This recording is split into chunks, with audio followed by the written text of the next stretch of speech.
without any further ado, let's switch to Aivis. And yes, on the right side of the screen, ask questions and all the challenges that you might have by working with your reports. Hello, Aivis again. Thank you, Davs. So yeah, first things first, just making sure we have our screen as well. The browser? Yeah, the browser. Yes, it's live. All right, perfect.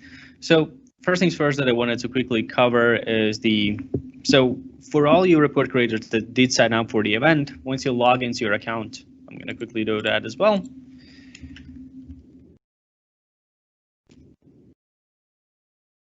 So one thing that happens is once you log in, you have the specific account that was built specifically for the event itself.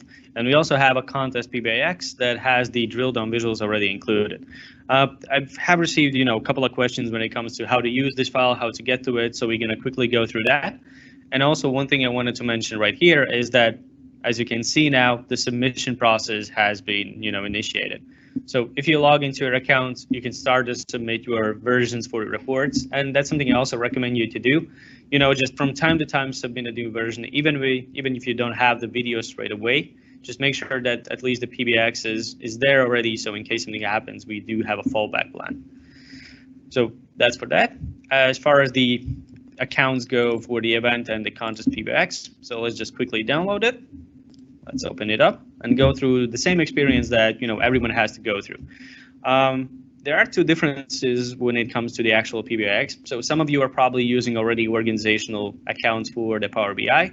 Some of you might be new to Power BI, or you're just not utilizing Power BI desktop. Let's say you're sitting on the services most of your time. So one of the things that you do need to remember is, first, you need to change the account from which you are viewing the desktop file itself. So just quickly go here, sign out, and re-log in. What I'm going to quickly do here is take the account that I have for the purposes of the event, copy the email for it, sign in. On the first initial kind of sign-in option that you're going to have is, in my case, I already changed the password, but for you, those of you who are going to do this for the first time, the window instead of this one you're going to receive is to change the default password. So you can set it as something that you want to have for your accounts. Yeah, wrong password. Happens as well. Let's go here. There we go. So, and now once you're logged in, you can still see, for example, I don't have any visuals. If I go to the organizational tab right here, you can see that actually I have still my old organizational visuals. So you can see there's a lot of things that we are working on right now. But one thing that happens here is the account associated with the PBIX is loaded up on the initial load of the file itself.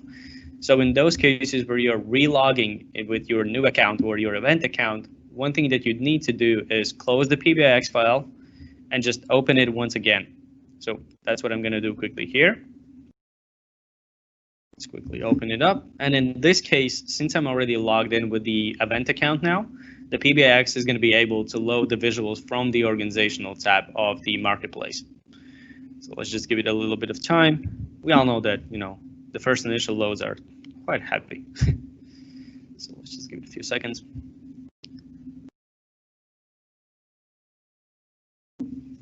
Okay, as we can see, it's still loading because I don't have any hover effects or anything when I do.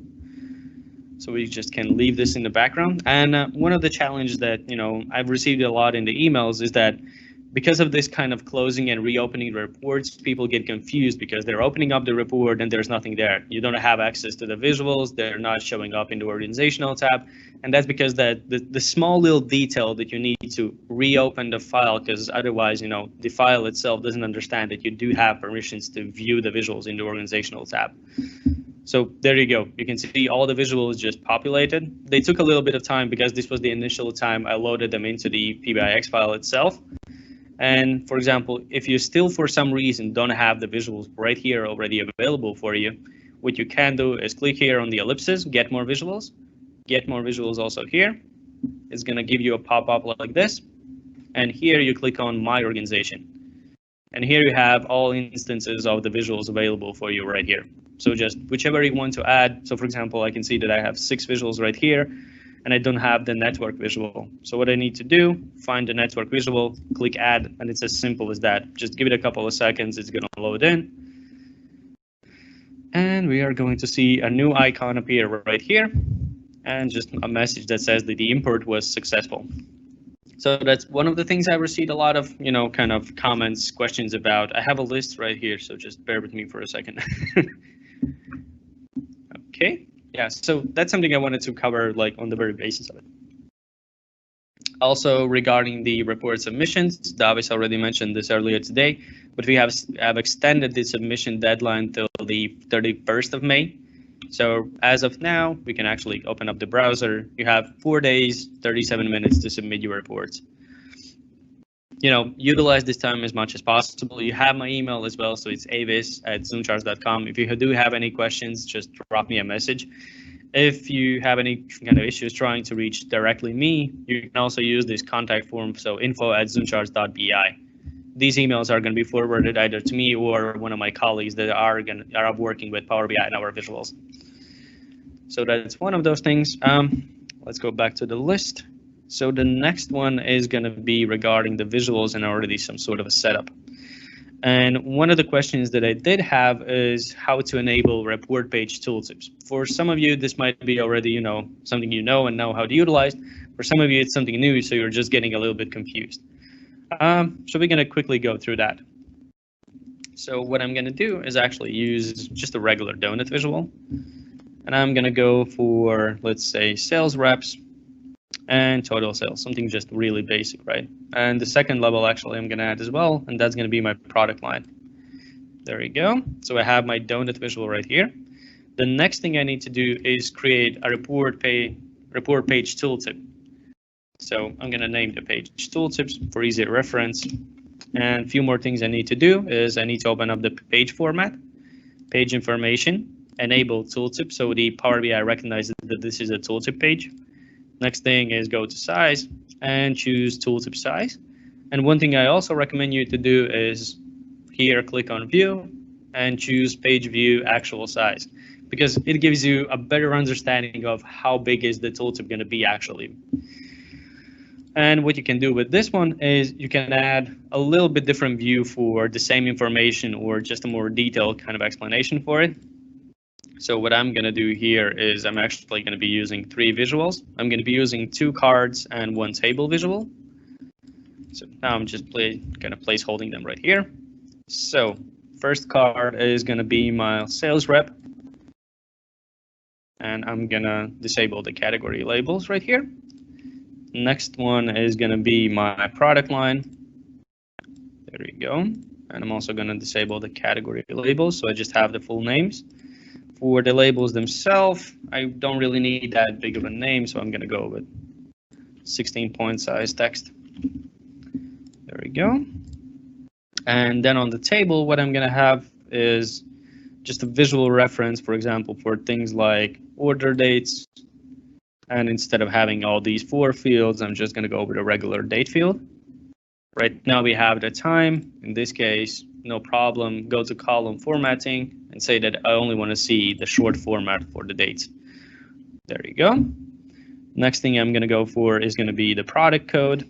Since we're going to have the product line in the sales rep right here, next thing I need is a product code and something maybe like region. And then 2 metrics, I'm going to have my total sales just because it's right here. And then I'm going to add also total sales. So decrease the size of this a little bit, make sure that everything fits nice and neatly. For the profit, we don't need that much room. Regions, it shouldn't be that too bad. There we go. So let's hope this looks relatively okay right now. Other thing that we can do is go to values. Oh, it's already on 8, so not much really we can do here.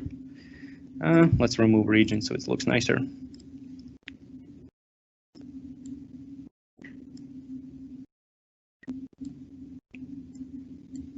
Trust me, amount of time that you're going to be doing this kind of fine-tuning is tremendous. All right, so now that we have our tooltip page, next thing you need to do is click on the donut visual so you have the formatting options available. Click on formatting options, go to tooltip settings first, and here you need to change from custom tooltip to Power BI tooltip. That's first thing. And second thing is close this tab and scroll down a little bit more, or if you have a bigger screen, for example, I can see it already right here. So at the bottom, you have a separate tab for the tooltips. Now, the difference is that with this one, you can choose the tooltip type that you're using and adjust our tooltip. But for Power BI tooltip, there is a specific block, and unfortunately, we cannot combine them at this time. So once we open up this tab right here, I can choose that the type for the tooltip is going to be report page, and the page I'm going to be using is going to be tooltip. Now, once I hover one of the slices, you can see here that I'm actually filtering out the data. So for Biotopin, it is for classical cars, and those are my kind of dates of the orders and product codes. If I drill down to a lower level, I can do the same and hover over, for example, already vintage cars, and you can see that the tooltips just change and calculate everything accordingly. So this is just a neat way on how you can utilize the report page tooltips, or essentially use the tooltip to store more information regarding the donut visual itself. So if you wouldn't have, for example, I have a table right there, which you could easily do as well, is just have a couple of more cards or certain KPIs and just showcase that information as a page instead of a regular tooltip. So just, play around with it, see what visually works best for your cases. And this is applicable for all of our visuals. So, same properties apply to them as well. Now, the next thing, quickly going through the list, is going to be stacked columns and line charts. So let's go for the combo visual. Actually, let's create a new page. So adding an instance of the combo visual, going here for same principle as always. So you have the same kind of flow for things, right? So we're going to have our sales rep and our product line. We're going to have total sales. Actually, let's go for something a little bit different in this case. So right here, I also have calculations for each of the sales reps. So what I'm going to do is, let's just assume that these two are in one group. Or actually, sales rep product lines is not going to be a great case for this. I'm actually going to go for region instead of sales rep. Yep, that's going to make more sense. All right, and what I'm going to do is add Valerie and Violet. And then I'm going to have a second team, which is going to consist of Yuri and let's go for Jonas. There you go. And right here, I'm also going to add fifth column, which is going to be the total sales. So what you can quickly do here is go into the formatting options again. And in order to create multiple stacks, just make sure that at least those two series that you want to stack on top of each other are with the same stack number. So first and second series are going to be using stack 1. Second option is going to be for series 3 and 4. So I'm going to choose fourth series, stack this on stack 3. There you go. To make it more visually distinct, I'm also going to make the total sales to be a line. Or actually, we can use an area here as well. And I'm going to put the area in the background so it doesn't interfere with the charts. And change the opacity a little bit so it's not that prominent. So it's kind of highlights where's it going for, right? So we can leave this like that. And one thing I also recommend you to do here is go into advanced settings, and you also have this cluster padding. So just increase this to, for example, something like 15, and you can see it helps you to get more spacing between the clusters themselves, so you can kind of differentiate the, one values from the other. And once you create this, you can actually start to interact with the visual. And the same kind of principle applies to all levels of the drill down. So you can see how one team compared to the other team. And right here with the area, I'm just showcasing the total sales amounts. So these kind of things is what you can really kind of play around, see how it works, and that's how you combine these visuals. What else do we have here? Just going to quickly check the questions.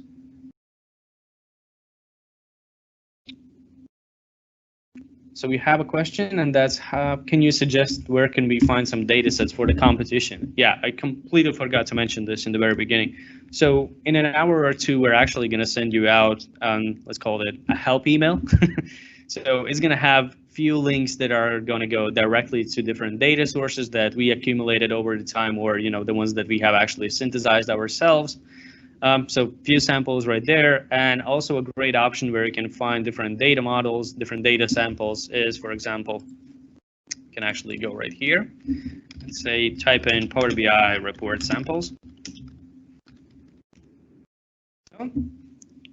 And right here, we actually have an official Microsoft documentation for the samples. Scroll down a little bit. So just keep scrolling. There's a lot of pictures, a lot of information, it has to be provided in one way or another. And right here, you actually have few cases that you can look into. So for example, we find something like, I don't know, opportunity analysis sample, right? We click here on take a tour of the sample. And right here, you can see there's a little bit more description of, what fields are there, how are they meant to use, what are the kind of questions and answers the visual provides and things like that. And right here, get the sample section, you can actually download the workbook, so the either Excel file, or you can directly download the PBX file, or even a content pack. So, this is one of the places that you can look into for some sort of inspiration to get the source or the data that you're utilizing. But one thing I wanted to mention right here, sorry, went a little bit too far, is that these data sources are, provided even to Microsoft by a third party, and it's called the Obviance. So just make sure if you're using these data sources to make a reference that the copyrights to the actual data sources are copyrighted by Obviance. Just make sure that you're complying to all the rules and you're not breaking any user guidelines. But yeah, this is one of the samples, and other samples are going to be sent in the email. So we're going to send you some couple of Excel files, and we're also going to send you this PBX right here. So an example of sales report I created also with our visuals. So just a second, it's going to load in.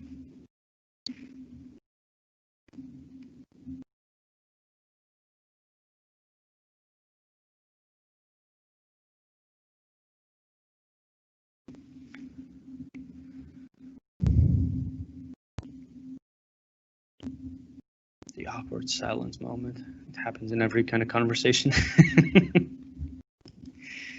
All right. So here's a sample file that's also going to be sent with the email. So this is just a quick overview to kind of understand what product kind of pages do we have within it, how to interact with it, things like that. We can use these bookmarks right here at the top to kind of navigate through the report itself. And you can see, for example, right here we have 2 donut visuals, a time series visuals, dynamic cards, different just regular cards, and as soon as I start to interact with it, these things start to correlate to the actual selections. So I can choose to directly, for example, my sales rep, I can choose the region I'm interested in. And in this donut, I want to choose my product line and already a specific product. There we go, choose a timeline and see all the metrics for that particular time period. You can even see a comparison, for example, in the same kind of grouping for the same region, the same time period, how other sales reps are doing with similar data ports. So that goes for that. Then we have a page, for example, like sales representatives, where you have essentially just a quick overview of the whole sales team. Here you can see the sales average results for the sales rep. So for the person that you specifically have selected his results for the deal time. Then you have a team average, and then you have a comparison between the averages. So is he above it, below it? What's the status with current kind of comparison, right? So, and as you can see, as soon as I click on one of the images, everything just recalculates and refreshes. The visuals being used here is just a large amount of cards. That's one thing. Then for the titles, what I in some cases like to use is just a regular text field, because the titles that are built in within the visuals, in some cases, they're just not, the best option that there is. So text boxes, and this visual right here is called the chiclet slicer. So if you go to the Power BI app source, right here, type in chiclet or chiclet slicer. I could be pronouncing it wrong. So there you go. This one right here. And then we have one last page, which is the product overview. So as you can see, here's a combo visual, a time series visual, and again, some KPIs. And we're also utilizing, for example, like this, how to use the report, which takes you back to the first main page. And yeah, one thing, especially if you have multiple pages in your report, don't hesitate and don't forget about the fact that users need to have an easy way to navigate through the report. So have bookmarks for pages or page switch buttons or anything like that, just so it's easy and fluent for the user to kind of navigate through it. Another thing that I'm heavily utilizing lately is the ability to create cards based on a selection. So for example, right here, I'm actually going to showcase you the card. So selected sales rep. I have it right here. So where is it? I'm going to actually search it. So for example, selected product code even. It's the same principle for all the measures. And what you can see here is essentially I'm passing through either the selected value for a column or a default text. In this case, for example, all product lines or something like that. And this card is used right here, so it says all product lines. And for example, as soon as I start to interact with the donut visual itself, I can click on one of the slices and you can see this is being passed as the default value. So when a user looks at the report, he actually can see and understand what exactly has been filtered out. And the same principle is also applied right here on the time series visual. So for example, if I select a certain time range, or actually let's go for something like weekly basis or monthly basis, actually. Yeah, monthly. And if I select, a couple of months, you can see that the selection changes and it shows me the correct period that has been used as a filter for the rest of the report page. So it just automatically updates and it helps the user to understand what time periods are we looking into, what exactly are you showcasing me right now. And this could be done for essentially any visual whatsoever. Yeah, so this one. Next we have a few more questions. So is it required to have 5 pages of report? Let's rephrase. It is required to have maximum of 5 pages of report, but is there a requirement for the minimum page? There is no requirement for minimum pages, but obviously you need to have at least 1 page. If you have 1 page, if you cover all the information that's within it and you feel that the report is, sufficient enough for a certain view, that can be your submission. You don't have to create a report with, those 5 pages. It is not a requirement. The requirement is that it's no more than 5 pages. But just remember, that even reports that are with 1 singular page, there usually is something else that you can add for it. But if you feel that, like I said, 1 page is enough, sure, go with 1 page. There are no restrictions for that. Okay, let's go through what else I had in my list as well. So secondary y-axis for the combo visual. All right, let's go to, where's my report? This one. Let's delete this one. Let's just create a new one. So using the combo visual, adding my sales rep, adding total sales and adding profit. Right now, by default, they're both using the same value axis, so primary value axis. And in order to activate the secondary axis, you need to do 2 things. One of them is make sure you activate the secondary y-axis right here in the formatting tab just by toggling it right here. And the second thing is that remember to go into the series, the configuration for that specific series that you want to use. Open it up, scroll down a little bit, and you can find here a property called value axis. So just choose and make sure that you have set it as secondary if you want to use the secondary axis for it. And once I set it, you can see that the secondary axis is using now proper values. And another thing I do highly recommend is whenever you're using dual axis, do leave a reference for the user as to what kind of values are represented on this axis. And what I mean by that is, for example, if we hover over, we can see that the green columns total sales are, the highest value. So for example, goes to 700K. And so this is this axis right here, and the profit line is on the right side. So what you can quickly do here is go into the primary axis and just change the font color to being the exact same as the values in the series. I can even add here, that this is total sales. It's showcasing everything in euros. There we go. increase the font size, things like that. And you can do the same thing for secondary axis as well. It just helps up the user to quickly understand on from which axis are the values read, so they can focus on what's relevant for them. Okay. What else do we have here? Oh, accidentally disabled the screen sharing. Just a second. Be right back. There we go. Minimize this. So we had these questions. What about the chat? There's nothing more right now. But if you go through my list, value type for y-axis. Okay.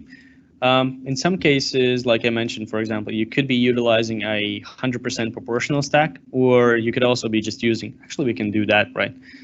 So we can choose the profit line, and if you click on this kind of arrow right here, you can also choose to show the value as percentage of grand total.